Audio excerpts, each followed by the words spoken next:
orchards of Sopore, a town that many know for its beauty, but few would imagine as a birthplace of global scientific impact, emerged a story of relentless curiosity, unyielding discipline, and service to humanity. Assalamu alaikum everyone, I'm Suwaiba, a student of grade 9, and I feel truly honored to introduce a man who did not let boundaries, geographical, social, or conventional, define his reach. A man who transformed a mysterious epidemic in the heart of rural Kashmir into a discovery that reshaped modern medicine. The disease we now know as Hepatitis E virus. Ladies and gentlemen, please join me in welcoming the icon of medical excellence, none other than the Dr. Mohammad Sultan Khuroo. Welkins and Welkins fraternity. Good morning. And we have very respected people here. The most respected and honored is Anayatullah Saab, whom I know for so many years, and he is the brain behind what you have now today, what you have created today. And we are very honored Ismail Saab, we have Rafiq Saab, and we have Kashmir Saab. And I feel today greatly honored. Honored in a way that I can't describe, because this honor is what you call as homecoming. I am a rare visitor to Sopore, but today coming in this shape and to get all of you listening to me and to give me such a reception, I feel humbled and honored.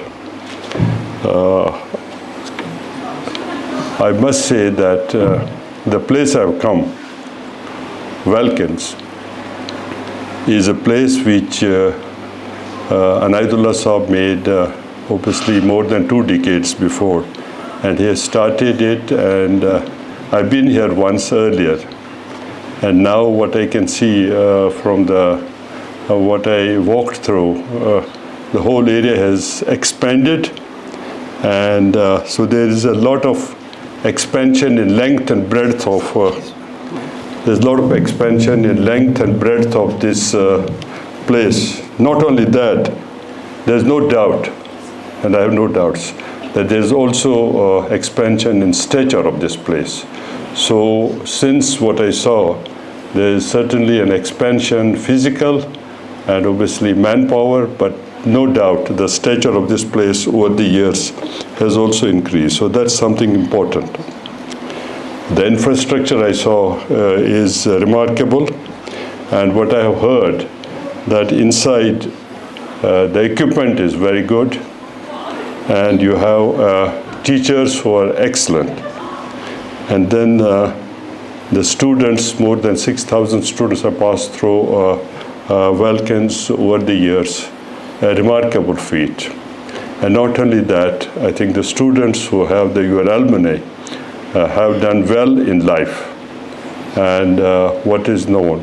So this place is an asset for Sopore, it's an asset for Valley, it's an asset for J&K, and certainly for the whole society.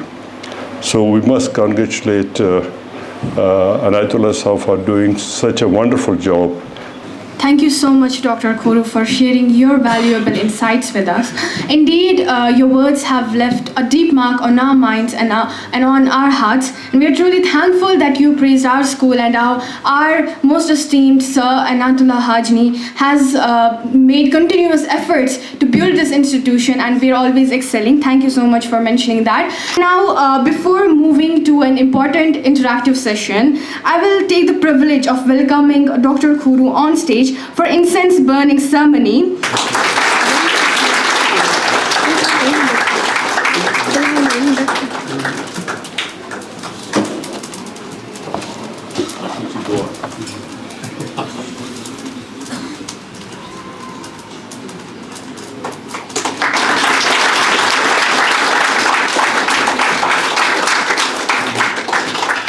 Now I invite Hazik, Ayan and Huzaf students from our institution for a heartfelt recitation of Holy Quran. Let's all listen with devotion and open hearts. Aftab की रोशनी की कसम by the morning brightness वल्लैलि इज़ा सजा और रात की तारीकी की कसम जब वो छा जाए and by the night when it covers with darkness. मा वद्दाक रब्बुक वमा क़ला ए मोहम्मद तुम्हारे परवरदिगार ने तुमको छोड़ा और तुमसे नाराज हुआ. Your Lord has not forsaken you, nor has he become displeased. All of us would surely agree that there's nothing more consoling than Tilawat-e-Quran Pak. And now we are moving towards our most important segment of this program. We're moving towards an interactive session where students will get to ask some questions directly from our esteemed Dr. Khuroo, who's here, and they will share from their experience, their valuable insights, and all of us will participate in this session together. Assalamu alaikum, sir. Walaikum salam. So, I am Savia Shaukat, a student of grade 9. It is truly a great honor to have this opportunity to interact with you today. So, considering your vast experience and remarkable contributions in the field of gastroenterology, I'd be truly grateful if you could enlighten us with the most common stomach diseases affecting young people nowadays and the measures we can take to prevent them. So what affects young people? Yes. Is that what you say? Okay. Stomach diseases. Now, let's take, I already mentioned one thing, what would be a stress on one people is the availability of a social media which is used on not on the correct scale. So please be sure that your social media is with you, it can't leave you. Google will not leave anybody, but use it correctly. Use it for the correct methods. That's number one. Second is a problem of drugs in young people. So please stay off the drugs. If you get hooked to a drug, you lose yourself, you become a huge burden to the family, your family is under a lot of stress, and you get so many infections and so many diseases, and you are psychologically a gone person. So please stay out of drugs. So these are two very important things. Use your social media correctly so that when the teacher is teaching, if you have a cell phone there, see what is he teaching rather than you look at a video. It's important because you can, one gentleman came to me in Riyadh. I went to Riyadh and one young man was there. He had hepatitis B. He met me and I had just been there. He said, "Are you my doctor?" I said, "Yes." "What's your name?" I said, "My name is Mohammad Sultan Khuroo." "Where from you are?" This is the patient asking me, young man. I said, "Well, I've trained like this." He said, "Okay." He said, "What's happened new in hepatitis B?" See, he had already, before he came to my clinic, he already had read that there is a drug which has been FDA approved same day. That FDA approved drug was on the same day. I said, "Well, this drug is approved today. It will be available in King Faisal in about 1 month time." He said, "I'm very happy that because I just read it that FDA has approved a drug which is for hepatitis B." So he was using the social media correctly, not wrongly. So even though your teachers, when you are there, when you go out and look at a social media, please don't waste time on social media. Use it correctly. That's number one. Second thing is stay on drugs. Now, not on young people, but slightly elderly people, you have diseases which are related to because of your habits. And the habits are definitely not only here, all over India, they are a bit difficult. And here there are all the more difficult habits. So there are so many diseases like diabetes, like fatty liver, like heart disease, like cholesterol. These are diseases which are of lifestyle. So please correct your lifestyle. And one of the most important corrections is keep your weight in moderation and use proper exercises, and so that you don't become a prey to that. I think these are lifestyle diseases have become a major problem in young people, although they are more in adults, but in young people also we see that. But certainly at this age of schooling, social media, drugs, And then please take the characters which I mentioned. I'm sure this school is giving you all those features. Have a strict code of conduct and have regulations and follow it up. And if you keep a code of conduct here, you improve the brand of this school, but you also improve your life, because you will always have those habits in your life to your behavioral and your personal life. Thank you. Thank you so much, sir, for that answer. I think few of us would think in that way, that our mental health is directly impacting on our physical health as well. So it's really important that we check out every day how we are maintaining our lifestyle and what we are consuming on a daily basis. That's precisely what Dr. Khuroo also mentioned here. Anyone else who has questions related to the same aspect regarding health? Assalamu alaikum, sir. Walaikum assalam.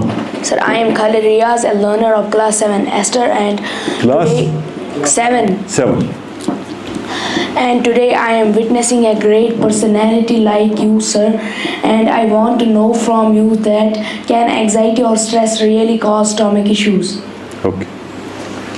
Now, anxiety and stress, please be seated. Anxiety and stress.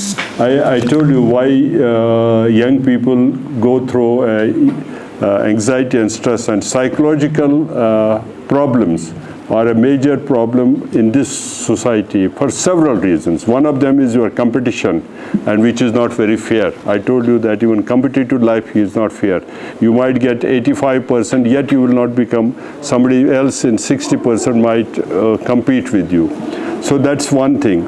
Now, if you have an anxiety and if you have a depression, it affects so many organs in your body. One of them is your gut. Gut has a more complicated nervous system than even your brain. If you see the nervous system of the intestines, that is stomach, esophagus, small bowel, large bowel, the nervous system is more complicated than even your brain. So anything which affects your brain by anxiety or by depression also directly affects your gut. Not only stomach, it affects your intestines, it affects your food pipe, and it affects your anorectum, any part of the gut. So there's no doubt that because gut is loaded with nerve centers and neurons, it will definitely affect it, and it does affect. And people with dyspepsia, which is the commonest disease here, majority of them have a psychological stress. Thank you. So you mentioned how intricate this gut health system is. So it must be important to maintain that good health as well. Can you share some steps with us by which we can ensure that our gut health is fit and fine every day? Your gut health will stay healthy if your human body is healthy. So first important is your habits, and very important is your eating habits, how you eat and what you eat, and what is your frequency of eating. That's number one. Second is keep yourself away from, if you have an anxiety or depression and you need help, you should counsel first yourself how you come out of it. So I always tell my patients that they can fight anxiety and depression within themselves also, but certainly some of them would definitely need help beyond that. So if you keep your habits correct, and if you stay away from a lot of stress coming on you, your gut health would be good. So eating is important, and your regular exercises are important, and try to enjoy those things which you enjoy. It's very important. And I think that those are it's in short what the gut health should be about. Anybody else? Be your own counselor. That's the takeaway from what you said. And we'll make sure that we are taking care of our health every day. Do we have any other question from the audience? Yes. Anybody can sit here. Stand. Yes. Assalamu alaikum wa rahmatullahi wa barakatuh. So it's truly an honor standing in front of such a personality and interacting with such a personality who has really contributed to the science and research field, the medicine field. So it's truly an honor. So I am Khuroo of grade 12, and hearing from you, your personal life experiences, your wise words, it truly enlightened me, it truly inspired me.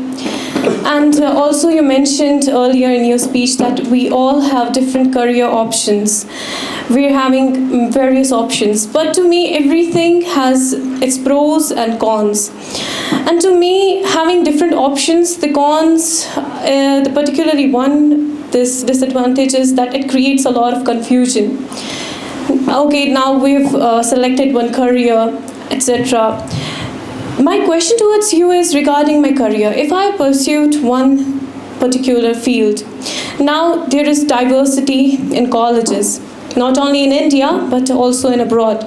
So my particular question towards you is that when I have to pursue MBBS in a college, what aspects should I keep in mind? Like, what matters the most regarding that college? Is it its reputation? Is it the locality? Is it the location? Is it the faculty? And do you recommend pursuing MBBS abroad or just staying in India?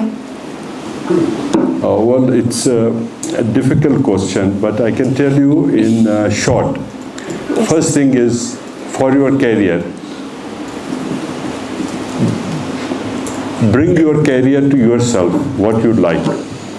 Like, if you want to have a service and you become a doctor, you can become a technician, you can become in that area. So first thing is, define your career, what you like. Don't jump on things what you don't like, because that can make you sometimes very, very difficult in your life. That's number one. Second thing is choosing a college, like a medical school or any other thing. Important is look at the school branding. This is what I was mentioning. Why is Harvard called Harvard? It's not that there also the teachers are same, they teach the same thing, but then they have a branding. If you see the code of conduct there, excellent. See regulations. If you see how the teachers bring it you as a good human being. So look at the branding of the school. What you will come out as a doctor after you pass this school, that school, that school. And it's all written up. When people give a status of a school, like today if you say in US, look at the 10 schools, medical schools, you know which are those. And they have been done on these basis. They have not done on any other basis. And today also, if in Kashmir, there's a branding. People will look at, they will not, one of the most important things, they will look at, what is the code of conduct in the school? What is the regulations and how do they teach? They do have counselor. How do they support the backbencher? Not the front. Front is only you can inspire, but that backbencher, how do they support him? This is what is very important. And do they look at teacher? Do they make them as good leaders? Do they make them as good communicator, that they communicate better? Ethics, honesty, all these things important. One very important thing which I forgot or I did not want to tell you is what school should give to the students is what's called empathy. Empathy is a very, very important thing in life. If you get a sense of empathy in you, you become a better human being in life. And empathy is to really put yourself into the shoes of another person. When a patient comes to me from Kupwara and he has a cancer, now what do? I tell him, well, he's a poor man and he's a cancer, he's going to die. No, that's not it.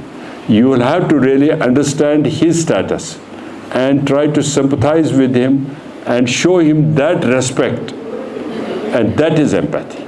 And empathy can be done on any sort of thing and bring a sense of empathy with you. And this also would be important if the schools teach empathy in their this thing. So these are very important things which are important. Decided from the branding and what the branding is done for. If you look at the branding of the schools, you also have to look at why they brand this school as number 1, number 2, number 3. And even if this school has to be branded tomorrow, when people come and brand schools all over India, you should stand up on these scores. This is very important. Thank you so much, sir.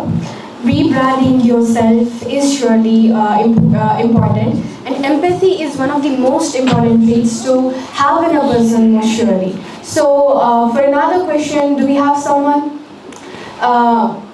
Yes, the girl from the front lane. I think girls are taking a better share. There will be some boys also there. Go ahead. We'll take some boys and girls. Assalamu alaikum, sir. Walaikum assalam. It's a moment of immense gratitude and pleasure to be here in your presence.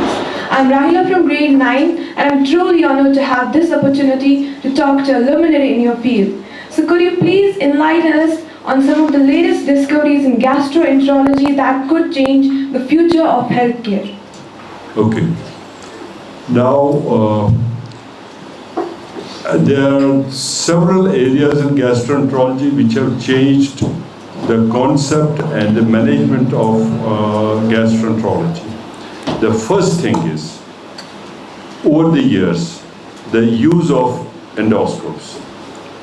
That has completely revolutionized, and not only the endoscope, what we are doing now, these endoscopes have come to the level of gut endoscopy, you have a third space endoscopy, you have endoscopy ultrasound, and it has moved in a way that you will know what is going on inside. And also you will treat it. There are major diseases which are treated by endoscopy now. If you have a polyp, if you have an early cancer, if you have pancreatic necrosis, you can treat. So endoscopy has revolutionized gastroenterology. That's number one. The second thing is which revolutionized the drugs. The drugs which have revolutionized is drugs which reduce the acid. Because one of the commonest problems with the stomach is acid. And acid suppressants, and there are several of them now. Now, first it was H2, then there's proton pump, now a third stage has come, there's a third acid suppressants. They have revolutionized gastroenterology. And treatment of viral hepatitis, hepatitis B and hepatitis C. Not hepatitis B, but hepatitis C has revolutionized treatment because hepatitis C is one of the major killers in the world.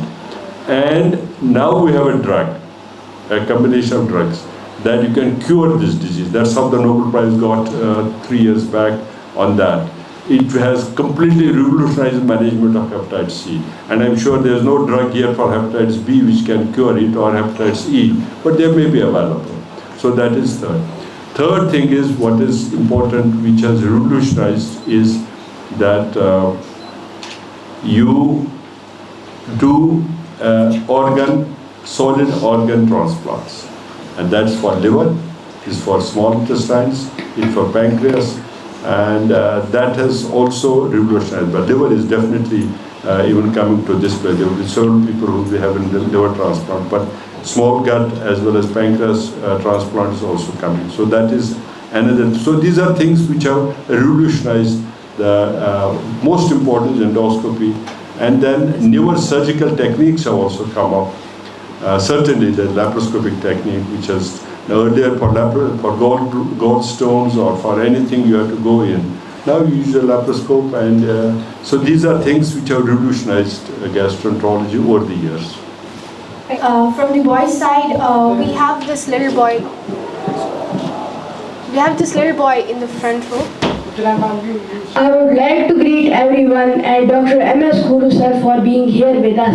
I, Tajimul Haq, the learner of grade 7 IRS. Sir, I feel it a proud moment to be here with face to face with you, like a big personality like you. Assalamu alaikum wa rahmatullahi wa barakatuh. Sir, my question is that how can we keep our stomach healthy? Difficult.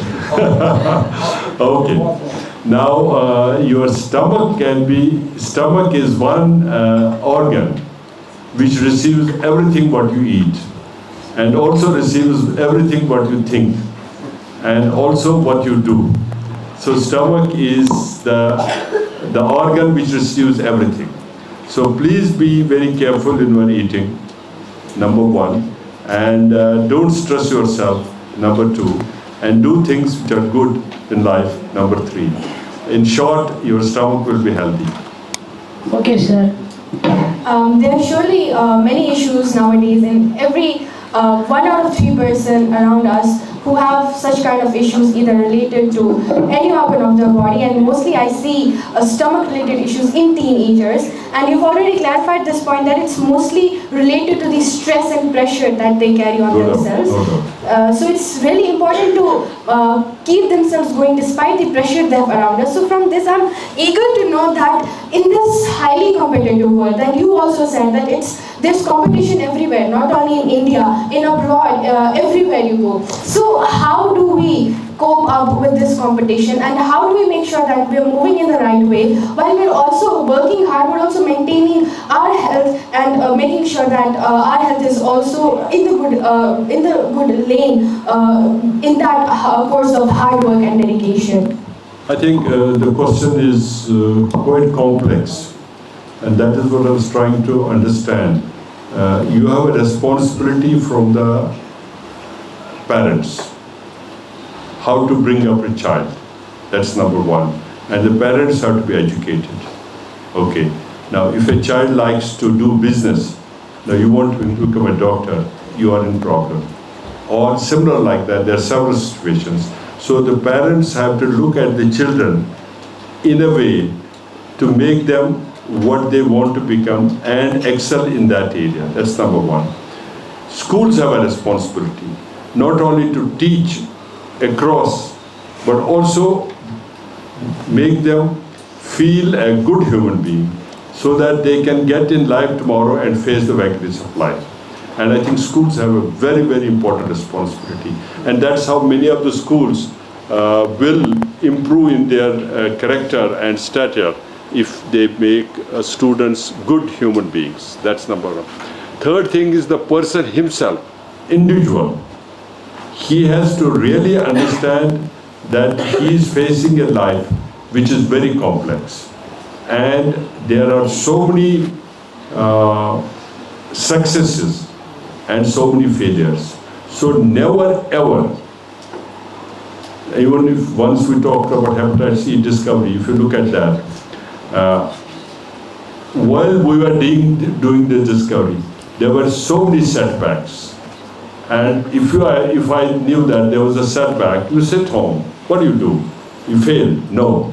A failure should give you education to do better, to really get responsibility, to really be a better human being. So please, failures in life are ways to success. And if you understand that as students, so you want to do something, if you want 10 things, in 8 things you will have failures. You will get 2 things which are probably correct. But move ahead. Don't stop. Don't get depressed by failure. So if you do that, I think life would be better for you. Thank you. We come for girls now. Some boys. There are girls on this side. There's a girl there. Yes. Get up, please. Up here. Yes. Yes. Oh, up it. Go ahead. Go ahead. Okay. So she volunteered. Assalamu alaikum, sir. Well, it's a tremendous honor to meet you and to speak with such a great personality whose discovery in hepatitis E has guided the whole world. So I'm Shazi Siddiq from grade 11. Although I'm a non-med student, but I'm deeply passionate about science and research. I want to pursue a degree in cybercrime security at the University of Oxford. Also, I want to do research in physics, especially in ionization of gases that Nikola Tesla studied. So I would be really grateful if you would give me advice that how I would prepare myself to be at that top class university in the world, and how can I be successful in both of these my interests. I think if you want to go for research which is in the West, I'll give an advice. Research in India is different, but research in the West is slightly different. And I've been to that. I've been with NIH, I've been with CDC, and I've been with New York Blood Center. These are researchers which are high class. You know, they are number one and at least in medical research. But your point, what you say in Oxford, it's a great place to research. When you do a research in those places, you follow something which is happening in that center and in that department. They will not tell you today that, okay, do this thing. No, they will tell you only that thing which they are following, and where they have areas which are blank or which are not completed. So when you do research in these areas, you will be given a topic where that department has done the work and there's a missing link. Okay, the missing link may be, suppose you talk of hepatitis C, right, from up to down. There may be a missing link. Okay, why hepatitis E is uncommon in the United States? So they will ask you to do this question. So you are in a difficult slot when you are in the West, because you have to follow meticulously that protocol which they have. While in India, it is all a non-phenomena, because there's no research going on in India. There are hardly few centers doing it. And, but in a place like Oxford, you cannot tell them, okay, I want to discover hepatitis E, or I want to do this. No, they will have a protocol, and you will have to complete that. But while you are doing that, you have to be highly diligent, highly meticulous in your experiments, and in writing, and in traveling, and in communicating. Okay. So once you do this job, the most important thing what I call about research is shopping. If you don't do shopping or research, it's no use. Okay. So suppose you discover something in your areas you are talking of, and if you don't travel to Germany or to England or to United States or to India and talk about it or write in a good journal, it's this research of no use. So any research which you do, please shop. That means shopping and selling in good journals and in good people and in good conferences. Once you do that, you communicate. A lot of the things what I did was because in hepatitis C, the reason is I was traveling and I was publishing and I was communicating with people. One of the Nobel laureates was actually in the conference, and everybody came. I was new, I had just gone to the United States first time, and I saw a lot of people going into one of the corners, and I was Indian. They were all Americans there. So I told one person, sir, what's going on? He said, you don't know? I said, no. He said, Dr. Blumberg is there. He's a Nobel laureate. And everybody wanted his signature on. They had papers and signature. So I also went. And I told him, I just reached went through. There were about 100 people around him. I went to his left shoulder. I said, sir, I'm Dr. Khuroo. He did something very funny. He left everybody and caught me by my arm and took me out to the corridor. He said, I want to listen to you, gentlemen. You have been publishing this. What is going on? I told him, sir, people are dying there. If you go to a village and there's hepatitis C, there's no pregnant woman. He said, what are you telling me? I said, I'm telling you, these are data.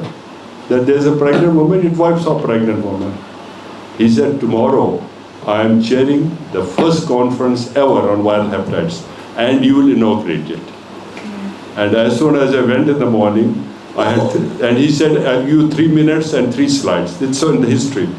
So I went to the person who had this. There were about 10,000 people in the hall. It was one of the major conference. I went to the person who was projections. I said, sir, I have the first presentation. He saw an Indian. He said, oh, get out. Stay back. So it's okay. I sat behind him. As soon as this blubber came on the stage, he said, Dr. Khuroo will speak 3 minutes and 3 seconds. He was looking for Dr. Khuroo. Who is Dr. Khuroo? So I told him, I'm Dr. Khuroo, you put it. So the point is that unless you publish, and unless you travel, and unless you communicate, your research of no use. So inshallah, when you go to Oxford, do your job. They will have a defined protocol for you. And now you may have a negative result, it's unfortunate for you, but if you have a positive result, you make history and you write it up and you communicate and you sell it. So that would be good. And you are going to Oxford? Yes, sir. When are you going to Oxford? After completing my 12th. I think 3 cheers for you for going to Oxford. But remember, whether I'm sure your teachers will tell you that. Please do shopping. Okay. See, once you get a good result, do shopping. Even if you have a negative result, sometimes negative results take you back on your research. But don't get discouraged. Go ahead. Thank you, sir. Thank you so much, sir. Girl from that back. Yes, you get up. Yes, girl from the back.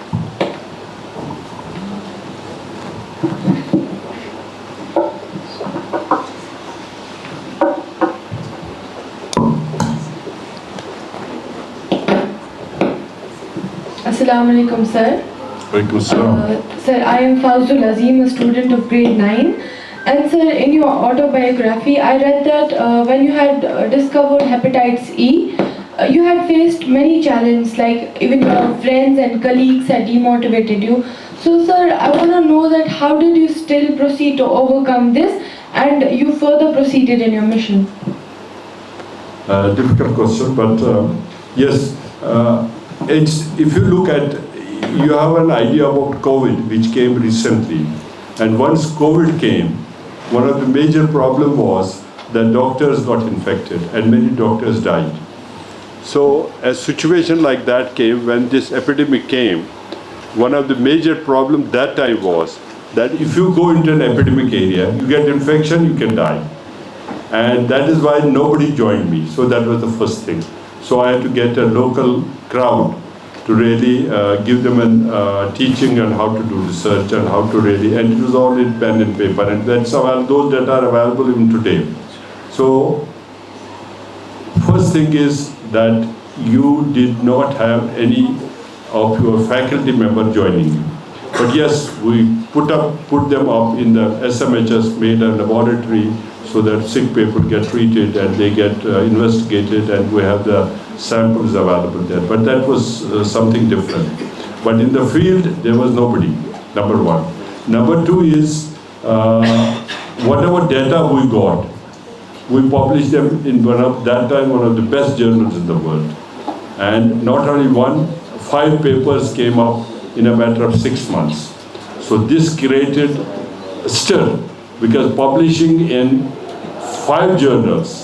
American Journal of Medicine that time was like in NAGM. It's gone down now, but that time it was like NAGM. NAGM is number 1. And publishing 5 papers was not easy. But then very important is, the people who had been in the field in hepatitis, they started doubting this data.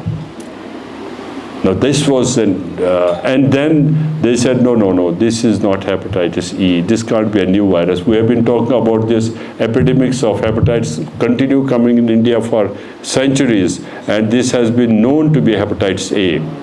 So to break that was a very difficult issue. until obviously the virus-like particles got investigated, and it took another 7 years to get hepatitis E virus sequenced and cloned. So it took about 10 years before this story became a reality. And every failure, it's important that once ever you have failure or setback, you don't stop working. It becomes a lesson to success. And there have been more failures in this hepatitis E research than successes. The success has been that this is a new virus, that's all. But there have been so many other data where there have been lots of questions, lot of failures. And so don't get distressed with the failure. It should be a step towards a success. Thank you. Assalamu alaikum, sir. Walaikum assalam. I'm Aisha Imtiaz from grade 8 Lily. Sir, I feel really honored to have conversation with you. Sir, I just want to know from you that you are a great role model, not just as a doctor, but also as a father. So how did you help your children in guiding their future or in choosing their future? A difficult issue. I let my children do what they want to do. You have to... Only as a father, you have to do an absolute support on their journey. So if you support their journey as a father, or as we as two father and mother, if you support their journey, I think that's your responsibility. But yes, if there's some areas which need to be shaved off, you can just do a shaving off as a father. You can't dictate a person, okay, go on this path. Yes, it is for them to take a path. It is your job to really streamline that path, shave that path, and keep it smoother. They need help at every step, there's no doubt about that. But then the decision and the path is theirs. And I think that should be every father's decision. That if they are going astray, if there are some difficult issues, then father can definitely intervene. But normally, if the path is what they have decided, I think the father should accept that and shave it off and make it smoother. Yes, please. There was a time up to 2019 when average patients of cancer who were either registered in the schemes or at other places in Kashmir was an average of 281 cases a year. And if we go past last 4 years, this has gone significantly high, and the cases are now more than 4,000 a year. Yes. Is the rise in the cases or the detection is more There are three reasons for that. One is there's no doubt that we're exposed to those things which precipitate cancer. And one of the most important is smoking, which is important. H. pylori, which is the major cause of gastric cancer. And then, obviously for lung, smoking is the most important. And other cancers like lymphoma and other things. There are several areas which are in your foods, nitrosamines. Nitrosamine content is very high now in our foods, which was not before. And for several reasons, nitrosamines are so common now. So we are exposed to carcinogens, that's number one. Second thing is the longevity of life, that's improved. And third thing is there's no doubt that the diagnosis has improved, the diagnostic arena. Somebody has a small nodule in the lung, you know him. He has a CT, he has an MRI, he has a biopsy, and you get diagnosed. He has a bronchoscopy. Earlier it was not there. There's a small lesion in the liver, 1 centimeter, who will diagnose it as liver cancer? Now in 1 minute I can diagnose liver cancer. Do a CT contrast, it exactly tells you this is cancer or not cancer. Now it's time to move back to our curious minds here. We'll take more questions. Do we have anyone who wants to ask a question? Okay.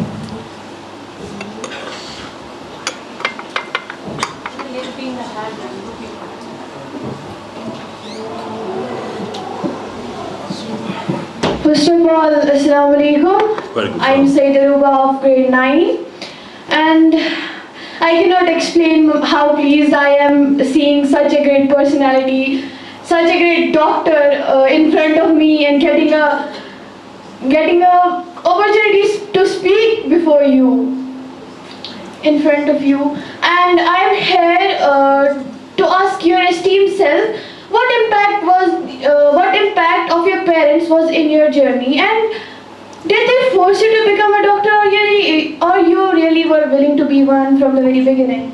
That's an interesting one. No, they didn't force me, and they didn't.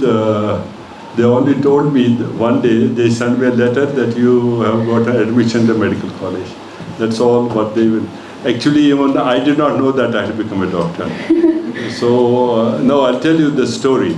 The story was that once I did the 12th class, I had some position in the, in the university. It was University of Kashmir, not your board and all that. It was the University of Kashmir. I had a position, so I sat home. I didn't know what to do. Then, what would happen that time? The secretariat would get this list with the secretary. There was a secretary in a secretariat, he would give it. And they would find out who are the first 100 students in the university and give them a medical college seat. So that's how I got a medical college seat. So I never asked for it, and I never paid for it. And I just got a letter that you have to join the medical school. I was happy.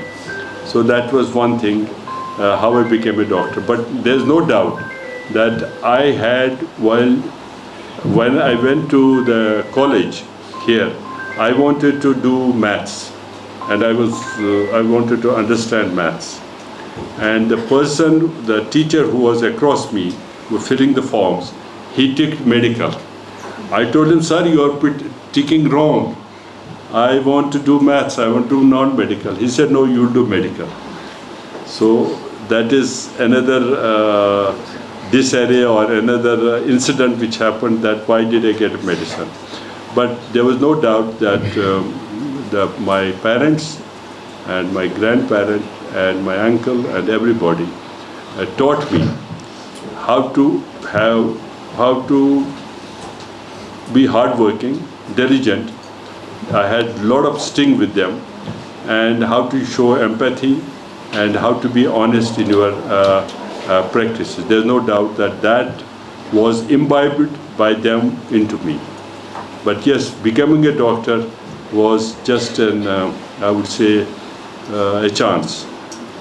And I never applied to be a doctor. Now here, if you want to become a doctor, NEET will skin you off. And if you want to become a doctor, even in US, I told you have to apply for 40 colleges.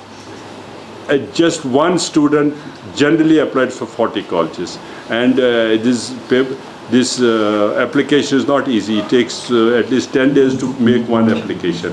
And here the NEET, you see how difficult it is. You miss NEET, then you want to go to Bangladesh, you want to go to Kazakhstan, you want to go to Russia, or you want to go to Malaysia. So it's so hard for people to be, or you will hardly have chances of getting here will be about 1,000 students. Most of them will go to the rest of India, like South India. So it's hard today. But yes, if you want to be a doctor, show that if you want to serve and if you want to do good in life, one of the practices is to be a doctor. And if you like it, if you love it, please do that. So, this was a valuable advice for anyone in this audience who wants to take the path of becoming a doctor. And now we are moving towards taking another question. Yes, you may ask your question, please. Yeah. Assalamu alaikum. I'm not the current student of Welkin, but I'm the ex. You're an alumni? Yes. And how do you define yourself? As an alumni. Okay. A proud alumni. Okay, good. So what are you doing now? Sir, I'm a recent graduate, and right now I am working on my clothing brand. Sorry? I'm working on my clothing brand. Okay, clothing brand. Yes. So, that's interesting. Okay. Send me something what is like. It would be good. Sure. Okay, good. Go ahead, tell me. So, when I was in 9th standard, I happened to go to SKICC to attend one of your sessions. And that was because of school I went there. And today when I came inside the room, I was very curious to know more things from you. And the first thought that came to my mind was, it was 8 years ago, but you still look the same. I think you're much more active right now. Thank you. And I was like, what is your lifestyle like? I'm very curious to know, especially like since I'm also growing now and I'm seeing my parents and grandparents also growing old. So what is the secret behind having such an active lifestyle? Alhamdulillah. That's number one. Second is what you like in life, kindly do that. I did like sometimes to play golf. I don't play that now. But that was one thing I liked, and but because of the time. So majority of the time I spend in the clinic. Whatever is outside the clinic, I would love to sit with the family. That's important. And whatever time I have beyond that, I sit on the computer.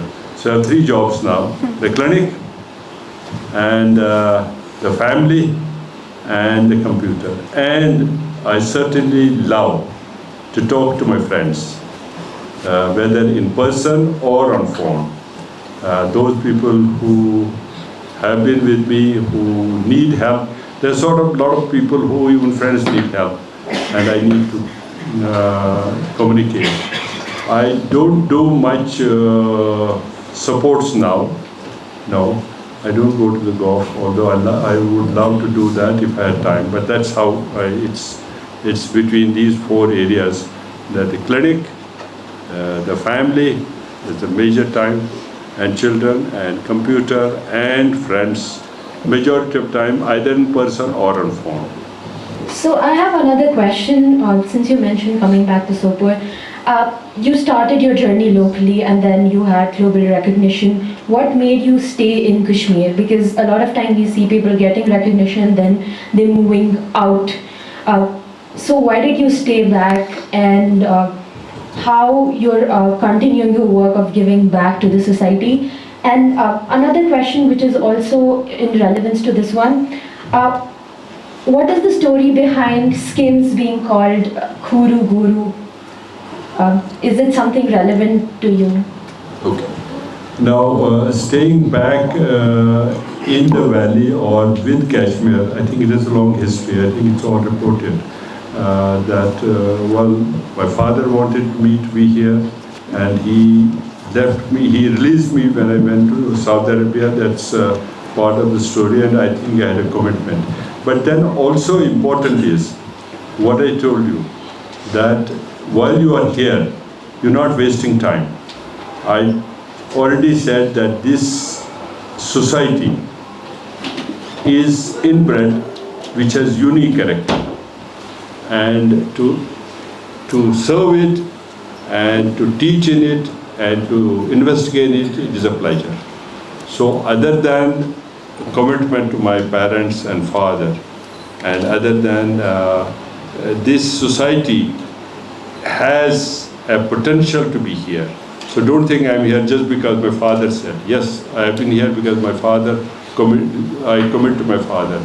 But then I also feel that it's a very important area to be here, to serve, to teach, and to investigate. So that's the second part of it, that it is useful, and I love to do that. And that's why when I was in Riyadh, I always wanted to come back, and whenever there's a first chance, I did come back.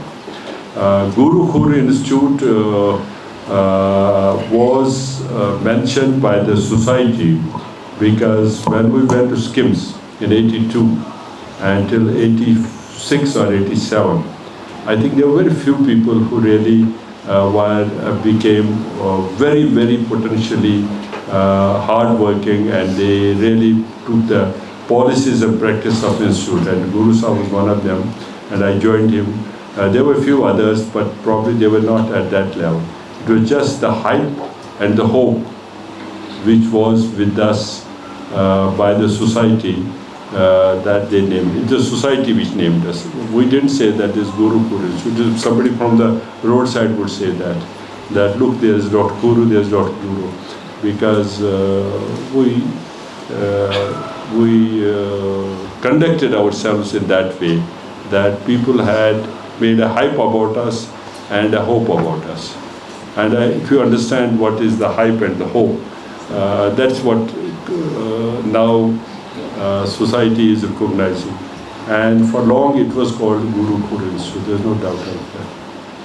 So it was a very fruitful session we've had just now, and it was great to have students asking you questions and getting to learn from your own experience. So we are really grateful that we had this session. And now I think we're moving to the conclusion for this program. Do you have anything, one last thing to say before we conclude it? After it, we'll move to other segments. Thank you very much.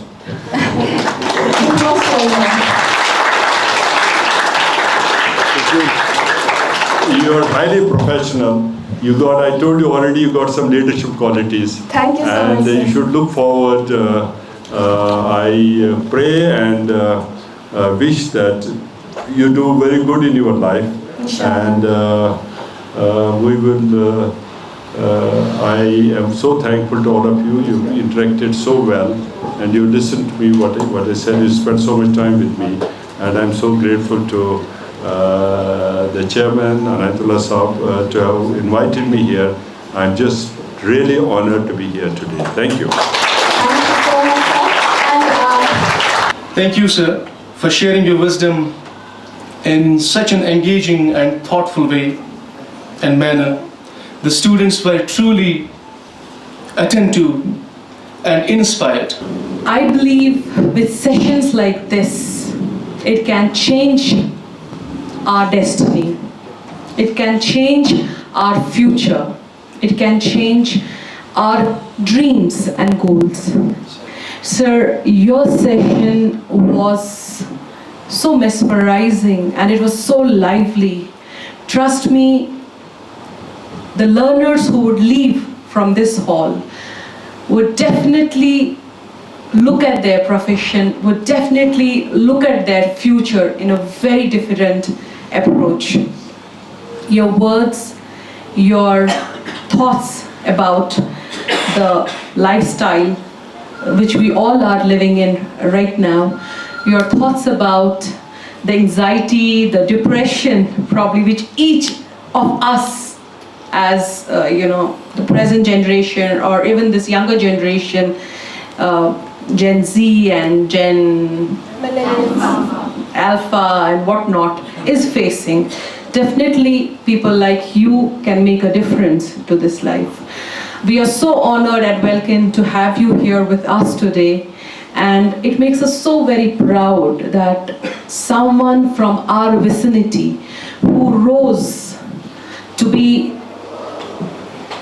a name in the world is here present with us and actually will made an impact on all our minds.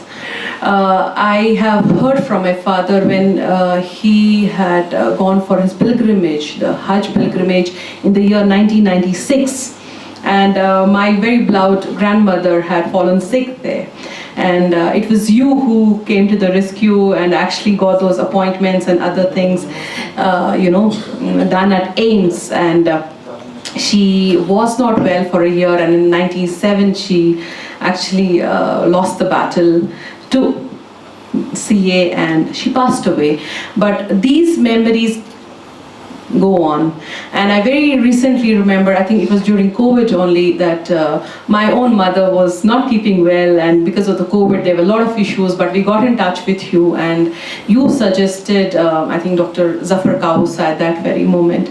So sir, I believe that this is what we take back, these gratitudes and these helping words from a personality like you is what ultimately we take back to the life hereafter.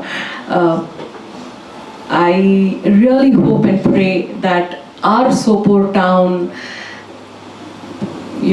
has many more learners like you, many more individuals like you. And sir, how beautifully you spoke to them and told them how to be away with the present day distractions, the games, the cell phone addiction, or the drug addiction, which is really at its peak right now. We would definitely want to see you more and more in our campus to more and more inspire this generation. And trust me, we will always remember you in our prayers. And sir, a heartfelt thank you from all of us here at Welkin that you took your time off from your busy schedule and made sure that you are here and looking at your energy and dedication, because you still wanted to address the questions of the learners. That's something invaluable. Thank you, sir. I guess much has been spoken, and I simple message said I'm greatly moved and looking forward to actually inculcate those habits and the advices that you have given to us. A small token of love from our side. I would request our worthy chairman, Mr. Anayatullah Hajni sir, on the stage. Sir, this is just a small token of love from our school.